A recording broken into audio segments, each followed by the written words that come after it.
Programs presented by Shri Guru Ram Rai University, Dehradun, first ICAR accredited university of Uttarakhand. CM Dhami ने दी श्रावण मास की शुभकामनाएं। पहले सोमवार CM Dhami ने की महादेव की पूजा अर्चना, प्रदेशवासियों के सुख समृद्धि के लिए कामना की।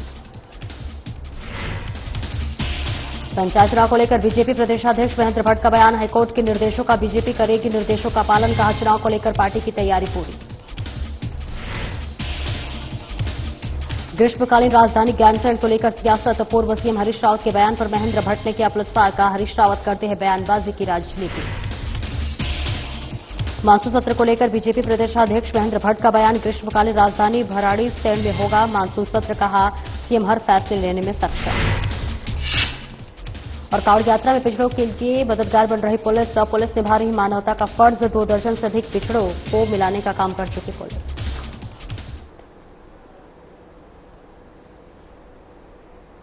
नमस्कार, स्वागत है आपका। मैं हूं आपके साथ सपना दीपक मंदेशिया। बुलेटिन का आगाज करेंगे।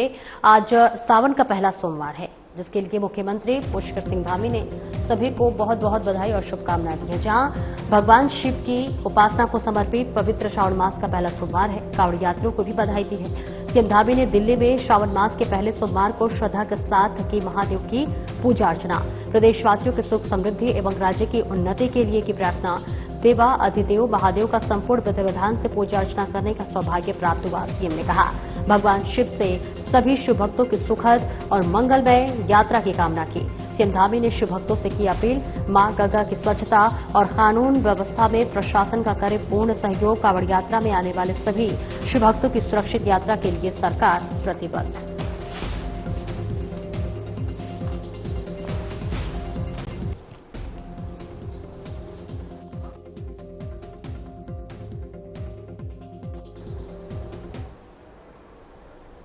और पंचायत चुनाव को लेकर बीजेपी प्रदेश अध्यक्ष महेंद्र भट्ट का बड़ा बयान सामने आया है, जिसमें महेंद्र भट्ट ने कहा कि हाईकोर्ट के निर्देश आने के बाद बीजेपी करेगी निर्देशों का पालन।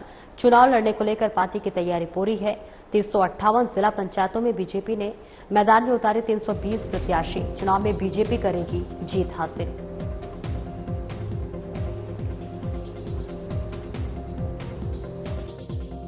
देखिए, न्यायालय के अधीन विषय है और आज जानकारी जो मिलेगी, आयोग, राज्य निर्वाचन आयोग ने अपील की है न्यायालय में, इसमें ठीक दिशा निर्देश आ जाए।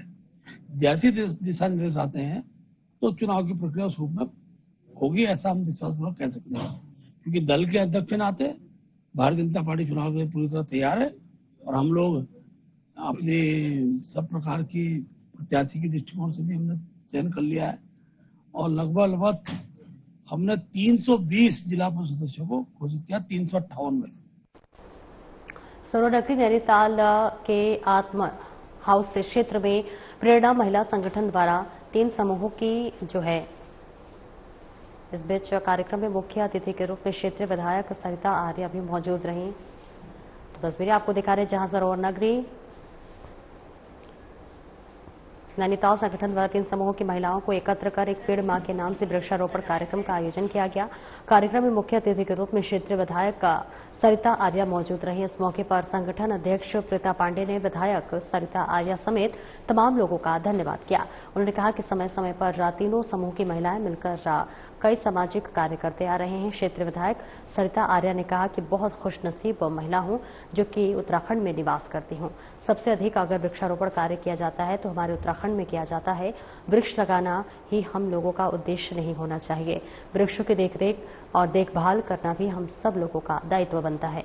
जब कुछ साल बाद ये वृक्ष बड़े हो जाते हैं तो बड़े मन में तसल्ली मिलती है, साथ ही हम सब की मेहनत रंग लाती है। उन्होंने महिलाओं के संगठनों की भूरी भूरी प्रशंसा की।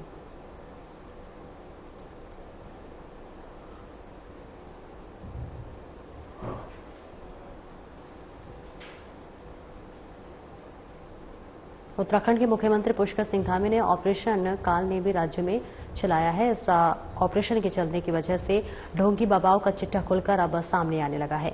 ऋषिकेश के निकट मुनि की रेती में चेकिंग के दौरान पुलिस ने नेपाल, हरियाणा, बिहार और हिमाचल के 15 ढोंगी बाबाओं को गिरफ्तार किया है, जिनकी जन्म कुंडली पुलिस ने खंगालनी शुरू कर दी है। मुनि की रेती के इंस्पेक्टर प्रदीप चौहान ने बताया है कि पुलिस कप्तान आयुष अग्रवाल के निर्देश पर क्षेत्र में ढोंगी बाबाओं के खिलाफ चेकिंग अभियान चलाया गया। इस दौरान अलग अलग टीमों ने 15 ढोंगी बाबाओं को गिरफ्तार किया है, जिनके नाम भी आधार कार्ड से मैच नहीं हुए, न ही वे किसी संस्था और अखाड़े से जुड़े हुए हैं। मिले कई बाबा ऐसे मिले जो कि गायत्री मंत्र तक नहीं सुना सके। पूछताछ में पता चला है कि सारे ढोंगी बाबा उत्तर प्रदेश, नेपाल, हरियाणा, बिहार और हिमाचल प्रदेश से उत्तराखंड में शरण लेकर रह रहे हैं। संबंधित राज्यों से पुलिस ने सत्यापन की जानकारी मंगाई है। यदि किसी भी क्राइम हिस्ट्री निकलती है तो उसके खिलाफ संबंधित धाराओं के मामले में मुकदमा दर्ज कर अग्रिम कार्रवाई की जाएगी। फिलहाल सभी ढोंगी बाबाओं को जेल भेजा जा रहा है।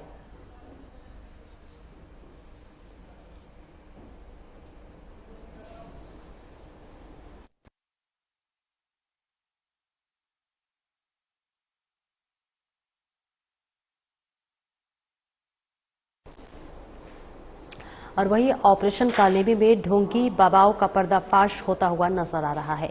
जी हां, आपको बताते चले कि ये ऑपरेशन बड़े स्तर पर चलाया जा रहा है, जहां बीजेपी प्रदेश अध्यक्ष महेंद्र भट्ट ने ऑपरेशन कालेबी को बताया प्रभावशाली कदम।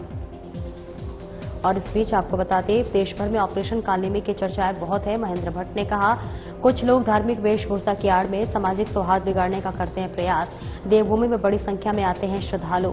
ऐसे में धार्मिक माहौल को बिगाड़ने वाले तत्व होते हैं सक्रिय। कुछ लोग धर्म की आड़ में भेष बदलकर व्यवस्था को खराब करने की करते हैं कोशिश। ऐसे में ऑपरेशन कालेबी जरूरी। लोगों से ठगी करने वाले ढोंगी बाबाओं पर हो रही कड़ी कार्रवाई। सीएम धामी के दिल्ली दौरे पर भी दिया बयान। सीएम का दिल्ली दौरा राज्य के लिए होता है महत्वपूर्ण। राज्य के लिए लेकर आते हैं सौगात। उत्तराखंड के कई विभागों में मिलेगा बजट के विकास कार्यों में मिलेगी गति।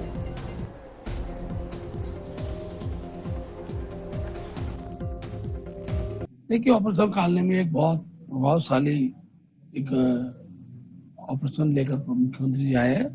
पूरे देश में इसकी चर्चा है और हम जानते हैं कि देवभूमि के अंदर बड़ी संख्या में जब कांवड़ी आते हैं या इसके बाद हमारे यहाँ कुंभ का महाकुंभ होने वाला है, तो कुछ लोग होते हैं जो धर्म की आड़ में देश बदलकर इस प्रकार की स्थिति निर्माण करते हैं कि उन व्यवस्था को खराब किया जाए। व्यवस्थाएं दुरुस्त रहें, अच्छी यात्रा हो, कांवड़ यात्रा ठीक प्रकार वो निर्विघ्न संपन्न हो, इस भाव के साथ ये ऑपरेशन लागू किया गया। और बड़ी संख्या में जैसा हम देख रहे हैं, सुन रहे हैं कि काफी लोग पकड़े जा रहे हैं। तो एक प्रकार से इस प्रकार के जो धर्म विरोधी लोग हैं उन पर भी कार्रवाई आवश्यक रहती है और सरकार ने इस निर्णय को लिया है। मुख्यमंत्री जब भी दिल्ली जाते हैं तो राज्य के लिए कुछ न कुछ लेकर ही आते हैं। इस बार भी दिल्ली मंत्रियों से उनकी भेंट हो रही है। मैं कह सकता हूँ बड़ी संख्या में उत्तराखंड के लिए भिन्न भिन्न विभागों के दृष्टिकोण से बजट आएगा और राज्य के विकास में वो कारगर सिद्ध। सावन के पहले सोमवार को नीलकंठ महादेव मंदिर में जलाभिषेक करने के लिए लाखों कांवड़ियों और शिव भक्तों की भीड़ उमड़ पड़ी। इसके अलावा ऋषिकेश में वीरभद्र, सोमेश्वर, चंद्रेश्वर और बनखंडी महादेव मंदिर में भी शिव भक्तों की भीड़ जलाभिषेक के लिए देखी गई। प्रशासन का दावा है कि नीलकंठ महादेव में रात 12 बजे से अभी तक 8 लाख से ज्यादा कांवड़ियों ने जलाभिषेक कर लिया है। जलाभिषेक का सिलसिला अनवरत अभी चल रहा है। पंचक लगे होने के बावजूद जिस प्रकार नीलकंठ में जलाभिषेक के लिए कांवड़ियों की भीड़ उमड़ने का दावा किया जा रहा है, उससे अंदाजा लगाया जा रहा है कि बीते वर्षों की तुलना में इस बार सावन के महीने में जलाभिषेक करने वाले कांवड़ियों की भीड़ का रिकॉर्ड टूटने वाले हैं। इसके साथ ही सभी मंदिरों में सुरक्षा की दृष्टि से पुलिस तैनात है। जगह जगह सीसीटीवी कैमरे से भी पुलिस नजर रख रही है।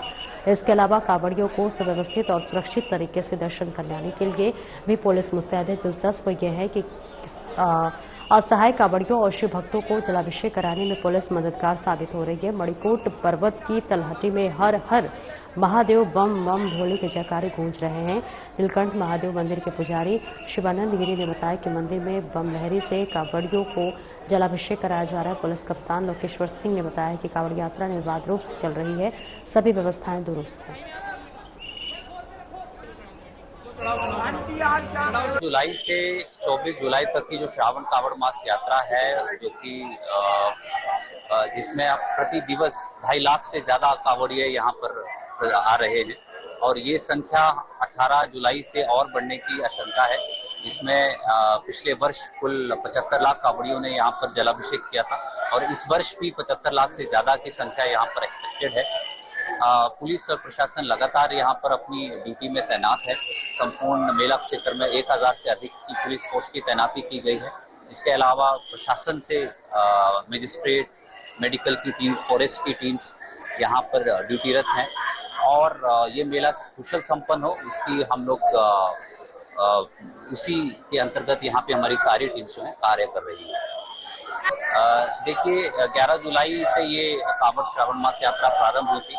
पहले के 3 दिन यहाँ पर कुल 1 लाख प्रतिदिन यात्री यहाँ पर आ रहे थे। पिछले दिन यहाँ पर संख्या बढ़ी है जो कि 2.25 लाख की संख्या पिछले कल की है और ये संख्या जो है अब आज सोमवार से 5 लाख से ज्यादा की हो जाती है और ये 24 तारीख तक 5 लाख प्रति दिवस से ज्यादा के कांवड़िये यहाँ पर आते हैं। समस्त जनता से और जो यहाँ पर कांवड़िये जलाभिषेक करने आ रहे हैं उन सभी से ये अनुरोध है कि आप यहाँ पर धैर्य के साथ आएं और देवभूमि उत्तराखंड की जो एक गरिमा है उसको बनाकर चलते हुए यहाँ पर जलाभिषेक करें। किसी भी प्रकार का कोई हुड़दंग ना मचाएं। सावन के पहले सोमवार के अवसर पर आमजन के साथ साथ कांवड़ियों का हुजूम बड़ी संख्या में शिवलिंग में जल अर्पित करने पहुंच रहा है। ऐसे में कांवड़ियों के आगमन को लेकर हरिद्वार के एसएसपी प्रमेंद्र डोभाल ने गाइडलाइन का पालन करने का अनुरोध किया है। एसएसपी ने कहा है कि हरिद्वार में आने वाले सभी कांवड़ियों का पुलिस टीम हृदय से स्वागत करती है। हरिद्वार में दूर दूर से कांवड़िये पहुंचकर पवित्र जल पर भरकर शिवालयों में जलाभिषेक करते हैं। उन्होंने कहा कि हरिद्वार में आने वाले डीजे का भी हम स्वागत करते हैं, लेकिन इस संबंध में बनाई गई गाइडलाइन में अक्सर देखा गया है कि बड़े डीजे रोड जाम और सड़क दुर्घटनाओं का कारण बनते हैं। अत्यधिक बड़े साइज के डीजे न सिर्फ यातायात व्यवस्था में बाधा डालते हैं बल्कि आपकी और अन्य श्रद्धालुओं की सुरक्षा के लिए भी खतरा बन सकते हैं, जिसके चलते बड़े साइज के डीजे को लेकर अन्य राज्यों के पुलिस अधिकारियों के साथ बैठक कर डीजे का साइज निर्धारित किया गया है। एसएसपी प्रमेंद्र डोभाल ने सभी कांवड़ियों से तय मानकों के अनुसार ही डीजे लाने और पुलिस का सहयोग करने की अपील की है। तो वहीं गाइडलाइन का उल्लंघन करने पर आयोजक समिति समेत जिम्मेदार सदस्यों पर कड़ी कार्रवाई की जाएगी।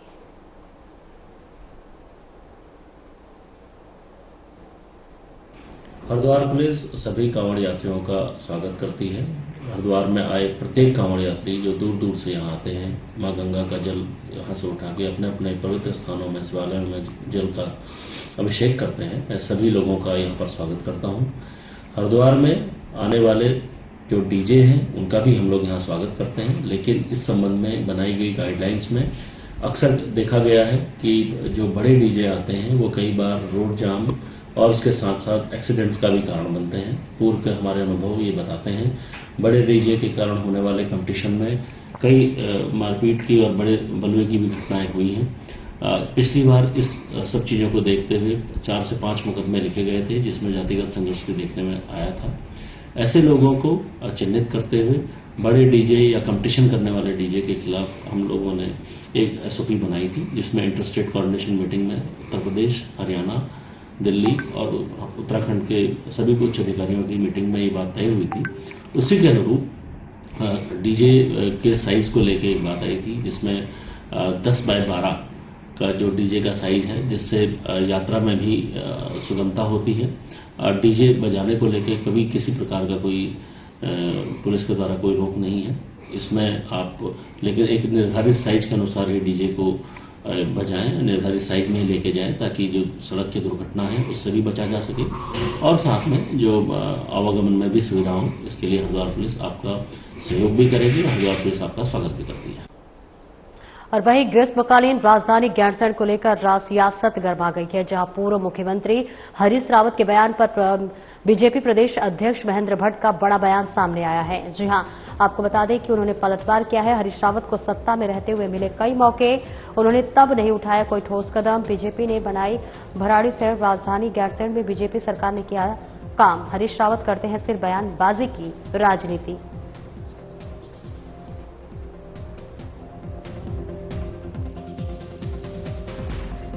देखिए, हरीश रावत जी को कौन सा मौका नहीं मिला था, लेकिन ग्रीष्मकालीन राजधानी तो बीजेपी ने बनाई है और उसके बारे में जो भी अच्छा निर्णय होगा केवल भारतीय जनता पार्टी की सरकारें कर सकती हैं। हरीश रावत जी केवल गैस में बयानबाजी करता है और बयानबाजी का एक स्वरूप उन्होंने कल भी प्रदर्शित किया है।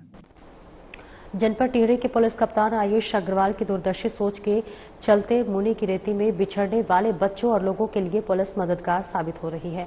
11 जुलाई से शुरू हुई कांवड़ यात्रा में अब तक 2 दर्जन से अधिक बिछड़े बच्चों और लोगों को पुलिस परिवार वालों से मिलाने का काम कर चुकी है। पिछड़े बच्चों को पाकर परिजन काफी खुश और गदगद नजर आ रहे हैं और पुलिस का धन्यवाद करने से पीछे नहीं हट रहे हैं।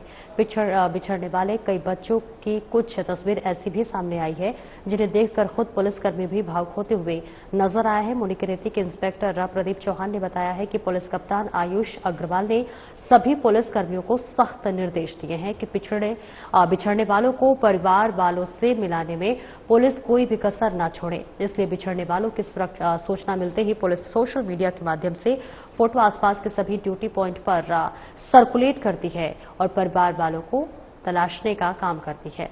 पुलिस की यह युक्ति कारगर साबित हो रही है, जिसकी वजह से अब तक 2 दर्जन से अधिक बिछड़ों का पुलिस परिवार वालों से मिला चुकी है।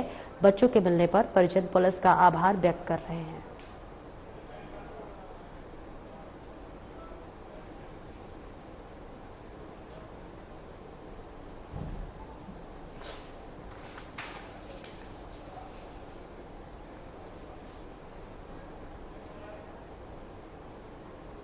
मानसून सत्र को लेकर बीजेपी प्रदेश अध्यक्ष महेंद्र भट्ट का बड़ा बयान सामने आया है।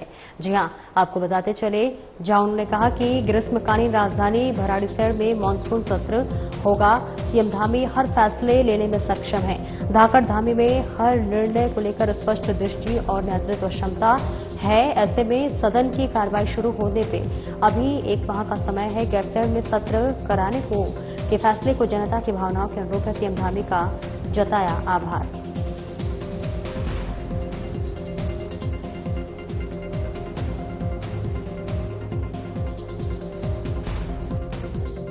माननीय मुख्यमंत्री जी हर चीज के निर्णय लेने के स्वतंत्र हैं। सदन की कार्रवाई अभी 1 माह शेष है। बहुत जल्दी माननीय मुख्यमंत्री जी कौन से कार्य मंत्री होंगे उसकी भी जरूर घोषणा करेंगे। हाँ, ये बड़ी बात है, इस बार का सत्र ग्रीष्मकालीन राजधानी गैरसैंण में होने जा रहा है। इस निर्णय के लिए मुख्यमंत्री जी का हम स्वागत और आभार व्यक्त करते हैं। कांवड़ मेले के दौरान गाइडलाइन का पालन न करने वाले डीजे पर हरिद्वार पुलिस शिकंजा कसते हुए नजर आ रही है। आपको बता दें कि डीजे संचालन को लेकर एसएसपी प्रवीण डोभाल ने सख्त निर्देश जारी किए हैं। साथ ही नियमों का उल्लंघन करने पर ऑपरेटर सहित कमेटी के मेंबर के खिलाफ भी मुकदमा पंजीकृत कर कड़ी कार्रवाई के निर्देश दिए। इसी क्रम में वड़ यात्रा के दौरान ध्वनि प्रदूषण और ट्रैफिक अवरोध की शिकायतों को गंभीरता से लेते हुए हरिद्वार पुलिस ने सभी डीजे संचालकों को नोटिस जारी किया है। कोई भी डीजे संचालक गाइडलाइन का उल्लंघन करेगा तो उसके साथ ही 7 आयोजक समिति के जिम्मेदार सदस्यों पर भी सख्त कार्रवाई की जाएगी। वहीं इस संबंध में पुलिस ने डीजे कासाना के मालिक उमेश कुमार को नोटिस पढ़कर सुनाया, जिस पर उमेश कुमार ने गाइडलाइन के सभी नियमों का पालन करने का भी वादा किया। उमेश कुमार ने भी सभी डीजे से गाइडलाइन का पालन करने और पुलिस का सहयोग करने की अपील की है।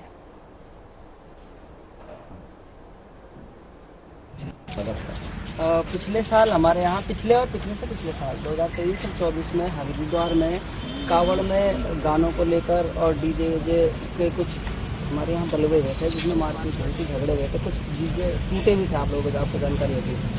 तो इस बार गाइडलाइन बनी है, इसमें सिर्फ इसलिए कि शांति व्यवस्था और कानून व्यवस्था प्रभावित न हो। गाइडलाइन पढ़ के आपको सुना भी दे रहा हूँ, आपको बता भी दे रहा हूँ, क्योंकि आप काफी डीजे और सर्कुलेट करेंगे। डीजे जो भी होंगे, जो भी स्वामी होंगे, संचालक होंगे, वो सबसे जो मेन चीज है साइज का, कि बॉडी के बाहर नहीं होंगे। फिर भी अगर 12 फीट और 16 फीट, तो 12 फीट 10 फीट हाइट और 12 फीट चौड़ाई। पंचायत चुनाव को लेकर हाई कोर्ट से बड़ी खबर इस वक्त सामने आ रही है, जहां पर प्रदेश राज्य निर्वाचन आयोग को हाई कोर्ट से राहत नहीं मिली है। पंचायती राज एक्ट के मुताबिक चुनाव कराए आयोग, हाई कोर्ट ने कहा।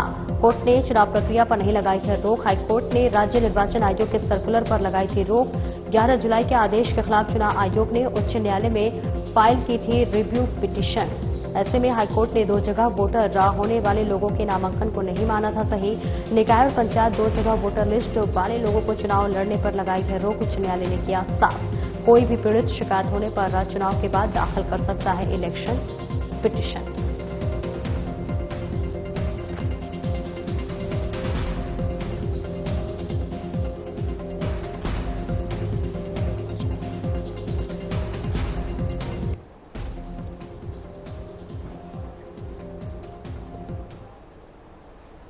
और वहीं उच्च न्यायालय के कड़क रुख से जो है एमडीडीए इस वक्त उलझता हुआ नजर आ रहा है। जी हां, आपको बताते चले, जहां पर उच्च न्यायालय की कार्रवाई लगातार जारी है। इस बीच भारत बिहार में अवैध फ्लैटों का जमावड़ा है।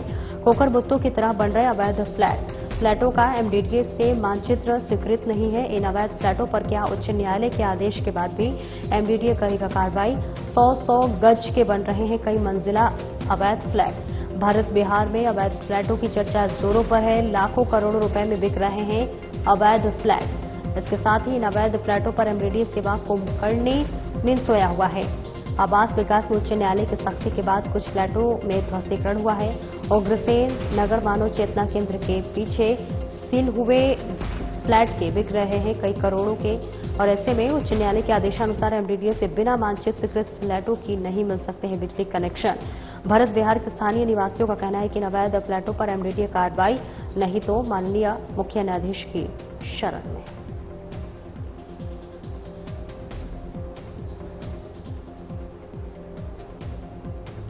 तो देखिए, तस्वीरें आपको दिखा रहे हैं जहां पर उच्च न्यायालय के कड़क रुख से एमडीडीए सहमा हुआ नजर आ रहा है, जहां पर भारत बिहार में अवैध फ्लैटों का जमावड़ा है।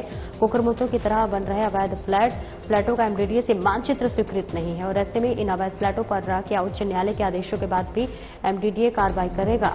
और ऐसे में 100 गज में बन रहे कई मंजिला अवैध फ्लैट। भारत बिहार में अवैध फ्लैटों की चर्चा जोरों पर है। लाखों करोड़ों रुपए के अवैध फ्लैट बिक रहे हैं। इन अवैध फ्लैटों पर एमडीडीए कुंभकर्णी नींद सोया हुआ है। तो वहीं आवास विकास में उच्च न्यायालय की सख्ती के बाद कुछ फ्लैटों का ध्वस्तीकरण हुआ है। उग्रसेन नगर मानव चेतना केंद्र के पीछे सील हुए फ्लैट बिक रहे हैं कई करोड़ों में। और आपको बता दें कि उच्च न्यायालय के आदेश एमडीडीए से बिना मानचित्र स्वीकृत फ्लैटों में नहीं मिल सकते हैं बिजली कनेक्शन। भारत बिहार के स्थानीय निवासियों का कहना है कि इन अवैध फ्लैटों पर एमडीडीए कार्रवाई नहीं तो माननीय मुख्य न्यायाधीश की शरण में। तो देखिए, अब देखना होगा कि आखिर हाईकोर्ट के बाद से आदेश पर एमडीडीए क्या कुछ कड़ा रुख अपनाता है।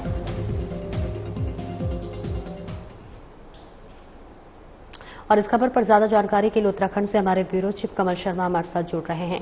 कमल, देखिए, अब तमाम जो अवैध फ्लैट है इन पर कार्रवाई होती हुई अब लग रहा है नजर जरूर आएगी, क्योंकि अब हाईकोर्ट ने भी आदेश दे दिया। तो क्या लगता है, एमडीडीए अब कार्रवाई करेगा?